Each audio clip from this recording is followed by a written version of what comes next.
Two foreskins walk into a bar. A serial novel by Chris Thompson. Narrated by Chris Thompson. Chapter 8. Blue Light over Bethnal Green. I want to go home. When I heard these words, it took me a few moments to notice that it was me who spoke them. I want to go home. This time, I said it consciously with emphasis. The home I was picturing was Robert's and my apartment in London. It had, in many ways, been my first secure base, and losing that space was inextricably entwined with losing Robert. One day, not long after Robert and I moved in together, we bought a blue fluorescent light for the apartment. We spent a glorious hour deciding where it should go, excitedly testing out different locations and watching the neon blue illuminate the nooks and crannies of our home. The blue drained the colour from our skins, and, quite literally, we saw each other in a new light. Our cohabitation marked the first time I felt truly settled in our relationship. Robert worked away a great deal, but now we were living together, things felt calmer, and I learned over time that Robert always came home, guided back by the constant neon blue beacon that shone out of our living room window. Out of our 10 years together, 7 of them might be thought of as our golden age, where I'd meet him in whichever city he'd find himself, or plan my annual leave around his international work trips, which he would generously share with me. We saw the world together. Back then, Robert worked in theatre and I was a social worker. However, I wished it were the other way round and lived vicariously through Robert. The first play I ever saw as a child was Peter Pan, and that night I lay awake, breathless, replaying the magic in my mind. To this day, when I take my seat in a theatre and the house lights dim, my heart beats faster. I'd stand outside the historic West End theatres in London and memorise the names of the writers, the directors, designers. They were an elite group and I venerated them accordingly, mythologised them almost, and the idea of me even thinking I wanted that life, even for a second, was a calumny. When I graduated and became a social worker, people were shocked. I was the theatre kid. It was assumed I'd be on the stage. But it never crossed my mind to try. People like me didn't do that sort of thing. And social work suited me. Focusing on other people's problems is a good way to hide from one's own. But it was stressful. For starters, in social work you see men at their absolute worst. I remember crying in the toilets because I was too scared to go on a visit. The father of the child I was responsible for had frightened me so much, to my core in fact. One visit, he locked me in the kitchen and sent his vicious dog in. Another time, he followed me to the train station. I was convinced he was going to kill me. And there were 100 men like that on my caseload, or so it seemed. Eventually, it got too stressful. So, I invented a child who had been fostered in another city and took to booking out whole afternoons to visit them. What I'd actually do was head up to the half-price ticket booth in Leicester Square and see a matinee. There was something about the darkness, the anonymity of the crowd that I believed it was the only place I was safe. When my boss found out, she was furious, but then asked to come with me. So, we formed a secret monthly theatre club. No one ever knew that whilst we were supposedly visiting a child in Bournemouth, who we even gave a name, we were actually shimmying past a row of fellow audience members and sitting down to watch a disfigured creative genius torment his milquetoast muse, or a Danish prince go crazy with revenge. One time, we got cocky and even went to the national dog show, Crufts. We raced home to see ourselves on the TV, dressed in hats, sunglasses, and declared our disguises best in show. Robert loved that I was a social worker and that my work had nothing to do with theatre. It made me a unicorn on press nights, and over time, his creative colleagues would make a beeline for me so they didn't have to talk about the play we'd just endured. "You do a real job," they would say. "That must be so rewarding. Not like this silly theatre thing." But this theatre wasn't silly to me. It was everything I wanted to do, to be, but didn't have the courage to try. Robert was my window into this strange, special world. The pigeons were gorging on my quarter-pounder. I looked at my phone and scrolled through Robert's and my chats on WhatsApp. I wanted to remember what our first message was. Knowing Robert, it would have been lovely. A warm hug of a message letting me know he'd made a vegetarian curry, or telling me what time he'd be home. Every message he ever sent me, and even still to this day, for the most part, ends with an XX kiss. According to WhatsApp, Robert was online an hour ago. He'd probably gone to bed late after a show, read for a bit, then set his alarm for 8 a.m. As I scrolled back to our first message, the status changed. Robert was online. I felt a twinge in my chest. I wondered if he was scrolling through our chat too, and could see I was there. I imagined him with his phone in his hand, in the apartment, in our home, lit by the blue light.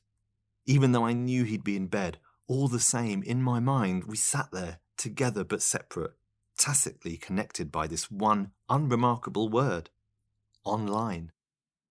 The status updated. Last online, 8:32 p.m. Robert was gone. There you are! I've been looking all over! It was Daniel. I thought you might want these. He handed me a pair of jogging bottoms and some clean underwear. I only live a couple of blocks away, he said. Thanking him profusely, I changed behind a tree. I figured you'd left, I said. I thought about it, but that's not who I am. We walked through the park, and I told Daniel about my email. I don't know anything about your world, and I hardly know you, but I can tell you right away, you are a big person. And I get the impression that your industry is keeping you very small. I'd never thought of it that way, but it was true. I was being kept small. If theatre were my romantic partner, you'd call it an abusive relationship. All my years of social work, supporting women to leave bad relationships or encouraging friends to leave men who were parsimonious with their love, and yet, whilst not exactly the same, here was I, cap in hand, Tiny Tim at the window, begging for scraps, asking for the love of someone who did not want to love me. It was, and is, nothing short of humiliating. Today's life lesson, I said, you can't make someone love you, and you can't make someone put on your play. Daniel thought for a moment. You work your ass off, then you die, and no one gives a shit. That's life. That's life, I said. We have someone in common, you know. A guy called Lionel. Did you know him well? Did I know him? Is he dead? He's not dead, but he doesn't live here anymore. Well, where is he? Daniel scuffed his heel on the ground. I met him online and we're friends, but I did help him out with some health stuff through my work. And I know him more that way now. Well, can you tell me if he's okay? He's okay. How well did you know him? If my knowledge of him was proportionate to my love for him, then I knew him intimately, overwhelmingly. But in truth, my knowledge of Lionel was fleeting. He was a bright flare, livid, but evanescent. And now he was gone, all I had left of him was his blotchy afterimage seared onto my retina. Not well, I replied. We stopped walking and leant against a wooden wall that hid a construction site. There were posters of upcoming shows plastered across them. It turns out that Daniel and Lionel had met a year ago, and when Daniel was doing his due diligence online stalk of me, or his DDoS, as he called it, he saw that we had Lionel in common. Well, he's doing fine, but I shouldn't say more than that. Being next to someone who had the information I'd been hunting for so incessantly was aggravating.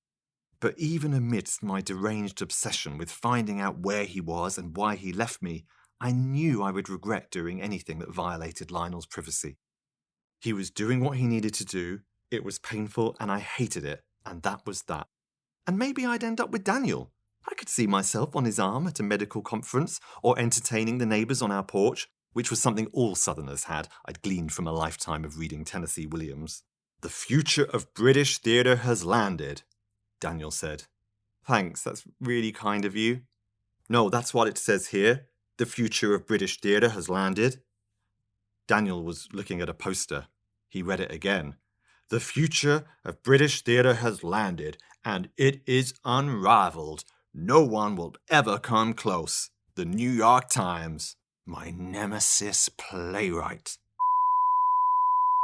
I couldn't breathe. Are you okay? Daniel asked. Now I was hyperventilating.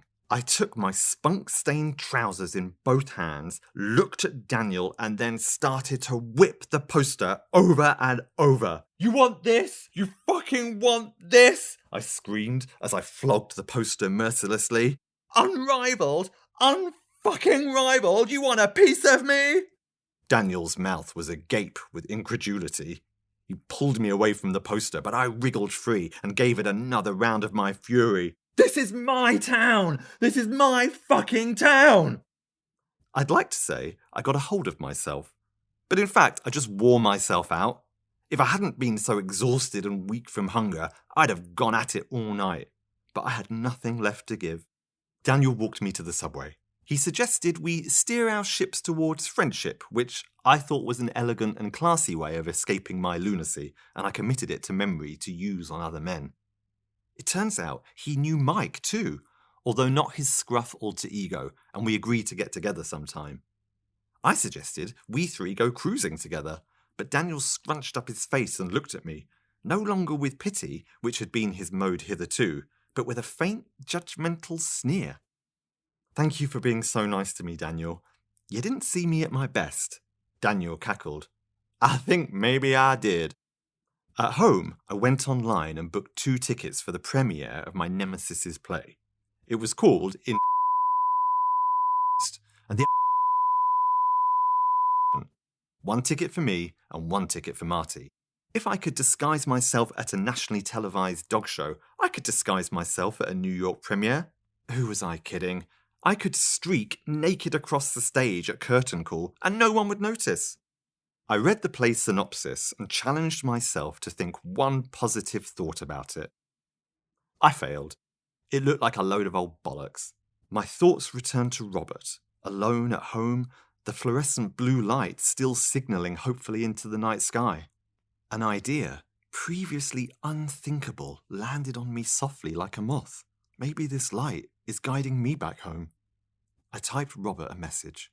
Dear Robert, I wondered if we could find some time to speak. I don't know really what I want to say, and I understand if you'd rather not, but if you'd consider it, I'd be grateful. His status flicked to online. The ticks went blue, and then he called me. I'd not heard his voice for months. It had its familiar, peaceful timbre. Tears instantly began to stream from my eyes. I'm worried you might think I'm living it up and having the time of my life, but the truth is, I'm not okay, it's terrible here. Just come home, he said. The heart of the house has gone without you. This winded me. He said, I'm not ready to say goodbye, and I don't think you are either. I got your letter. My letter? Yeah. It was written on that rather strange paper. What was that, parchment? Harvey must have mailed that letter after all. I didn't reply because I wasn't sure what to make of it, Robert said. Saying you taught me to love again was a bit of a reach. I was wrong. I'm sorry. Everyone misses you, he said. Robert, it's so strange not talking to you, not having you in my life. I still can't believe this has happened. There was a beep on the line. I looked at my phone and saw it was an incoming call. From Lionel. I jolted upwards. My whole body started to shake and a wave of nausea hit me. Are you still there? Robert asked. I'm still here. I was totally dumbfounded. Should I answer? Should I leave it? Lionel's call stopped after 2 rings. I waited for a voicemail, but none came. Thought I'd lost you there for a minute, Robert said. No, I'm still here. You're up late, Robert. What time is it in London? He went quiet for a moment. Robert? He took a deep breath. I'm not in London. I'm in New York. 2 Foreskins Walk Into a Bar is written and narrated by Chris Thompson, directed by Andrew Fallaize, edited and post-production by Christopher Huth.